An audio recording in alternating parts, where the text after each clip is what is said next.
Halo, assalamualaikum warahmatullahi wabarakatuh. Selamat sore menjelang malam buat teman-teman semuanya, khususnya yang sudah ada di YouTube Solusi Hutang MB. Ya, kemarin aku update 3 video. Hari ini mungkin cuma satu kita yang bisa ya, karena tadi sebelum Jumat saya ada acara, habis Jumat juga saya lanjutkan ada aktivitas lagi, dan baru hari ini juga jam ini saya sempat untuk menyampaikan buat teman-teman semuanya. Dan karena ini juga banyak desakan, orang-orang meminta saya untuk membahas 14.000 debt collector yang mau diturunkan ke lapangan. Sebenarnya saya paling malas membahas ini. Kenapa? Perkara debt collector ini kalau saya bahas itu sensitif banget. Ya, teman-teman itu bermasalah hari ini soal dengan debt collector.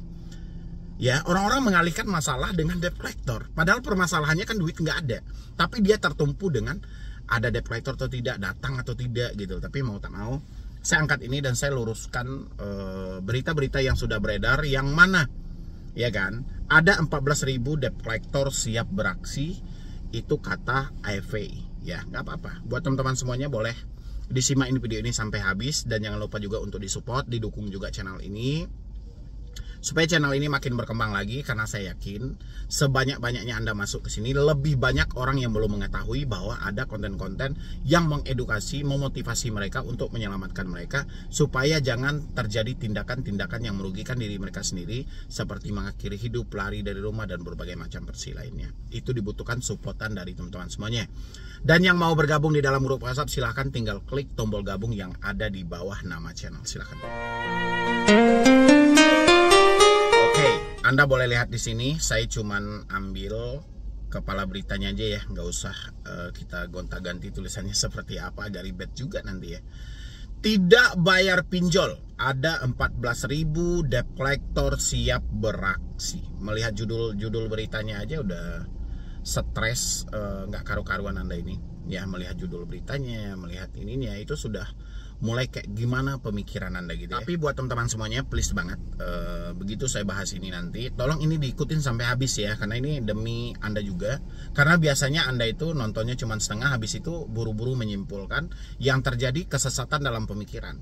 Kalau sudah sesat ya sesat dalam tindakan, sesat juga apa yang mau dilakukan. Makanya nontonnya itu jangan setengah-setengah, kalau bisa sampai habis, sampai selesai. Ya, untuk teman-teman yang di TikTok juga boleh pindah ke YouTube nantinya ya. Kalau ini sampai ke TikTok, kalau sampai juga ke Snack Video, oke? Jakarta, CNBC Indonesia, penagih hutang atau debt collector menjadi bagian yang tak terpisahkan dari pinjaman online atau pinjol. Benar ya, karena mereka adalah ujung tombak dari sebuah perusahaan itu. Ketika perusahaan mengalami kesulitan dalam melakukan penagihan, dalam meminta hak mereka kembali, mungkin debt collector menjadi target mereka untuk mengambil semua itu kembali ya.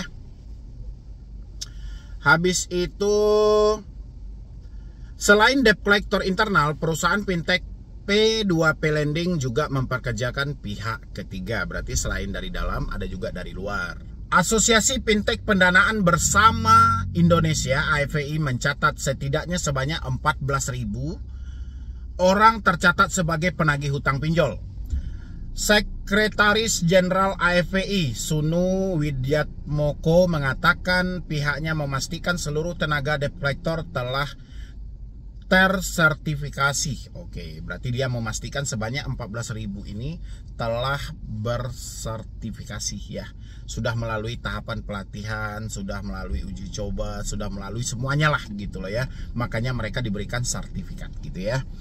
Kita pastikan seluruh tenaga debt collector itu tersertifikasi, baik internal maupun usaha pendukung atau vendor.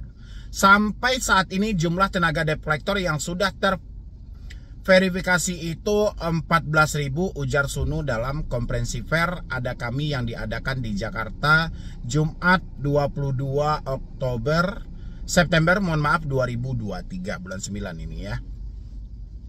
AFVI pun telah menyiapkan sejumlah standar operasional prosedur atau SOP. Untuk panduan debt collector atau menagih hutang, AFVI tidak membenarkan cara-cara represif atau penagihan pinjol termasuk kekerasan. Oke. Kalau dia langgar kode etik, kita lakukan flagging. Itu berfungsi kalau misalnya dia dikeluarkan dari perusahaan fintechnya, itu kita pastikan orang itu tidak di-hire lagi oleh anggota kita yang lainnya, pungkasnya. Sementara itu, perlakuan debt collector jadi sorotan usai korban ada kami mengadukan cara penagihan utang pinjol ke aplikasi. Dulunya di Twitter dalam keterangan korban tersebut, teror hingga telepon ke kantor dan dikirimkan makanan melalui orderan fix. Mereka telah mempersiapkan pasukan sebanyak 14.000 orang yang siap untuk melakukan tindakan penagihan utang kepada pelanggan pinjaman online. Pernyataan ini menjadi sorotan penting dalam upaya menegakkan praktik penagihan yang adil dan etis di industri fintech pendanaan bersama. Hal tersebut sebagai respon terhadap meningkatnya masalah penagihan pinjol yang kurang terkontrol. AFPI sendiri telah meluncurkan standar operasional penagihan atau standar operasional prosedur yang ketat sebagai panduan bagi para kolektor hutang yang beroperasi di bawah naungannya. Salah satu poin kunci dalam SOP ini adalah larangan terhadap segala bentuk tindakan represif dalam penagih hutang termasuk kekerasan fisik maupun verbal. Oke.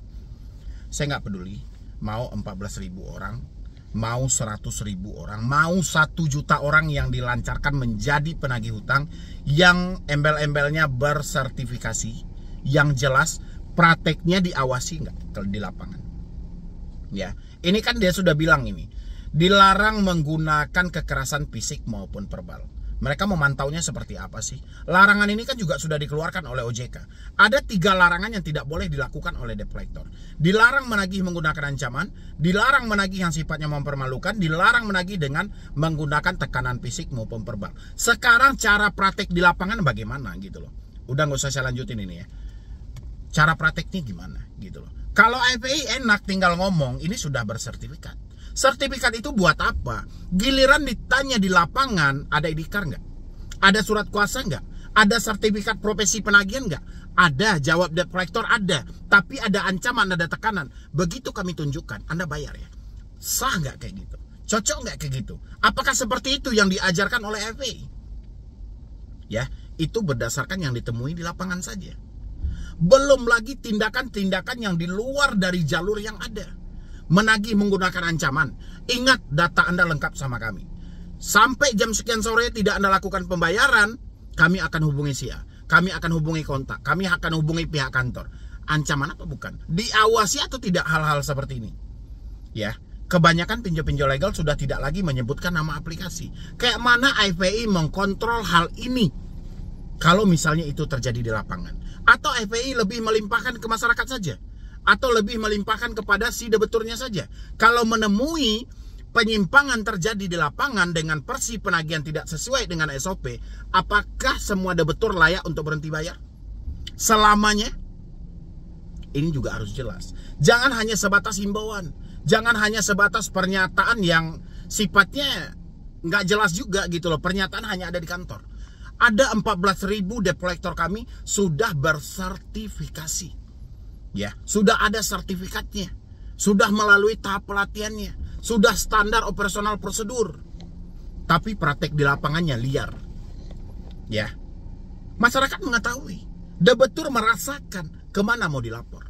Lapor OJK dioper AFPI, lapor AFPI dioper ke pihak aplikasinya. Pihak aplikasi yakin pihak aplikasi mau membongkar dirinya, nggak akan terjadi. Palingan pihak aplikasi hanya menyampaikan, mohon maaf, telah kami lakukan investigasi, nomor yang Anda laporkan bukan debt collector kami. Cuma jawaban simpel. Ya, pertanyaan kita, pencuri mana yang mau mengaku? Ya, perusahaan mana yang mau menjelek-jelekkan perusahaannya sendiri? Orang mana yang mau mencemarkan nama baik dia? Ya, itu yang terjadi. Tapi kalau praktek ini benar-benar ketika ada laporan OJK lakukan investigasi, tunjuk lembaga independen atau dari tim-tim khusus mereka selidiki kasus ini, baru masyarakat percaya. Tapi kalau hanya sebatas mengeluarkan aturan, habis itu menyampaikan masyarakat ada 14.000 debt collector hari ini, baik internal maupun vendor maupun pihak ketiga, telah bersertifikat. Sertifikat dari mana? Orang mulutnya sampah semua yang banyak. Ya, ada beberapa yang prosedur, tapi yang beberapa itu mungkin hanya hitungan jari. Sisanya sudah caci maki, penghinaan, pengancaman, penekanan. Ya.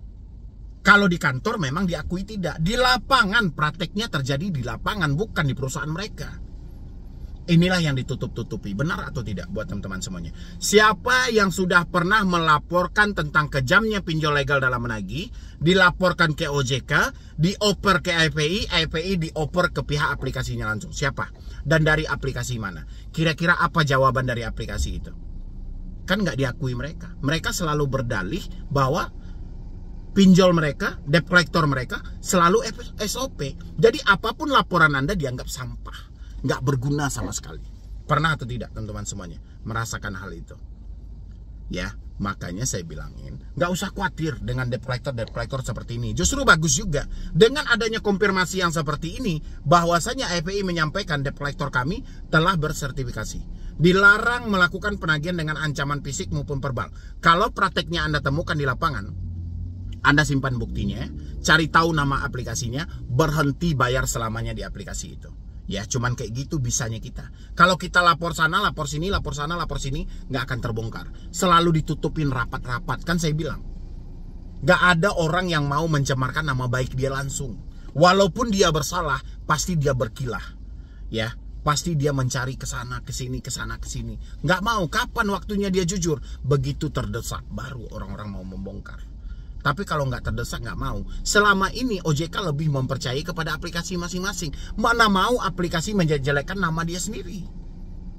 Ya, itu buat teman-teman semuanya. Jadi nggak usah khawatir. Yang selalu ngetek-ngetek saya, selalu nyampaikan, Bang bahas dong 14.000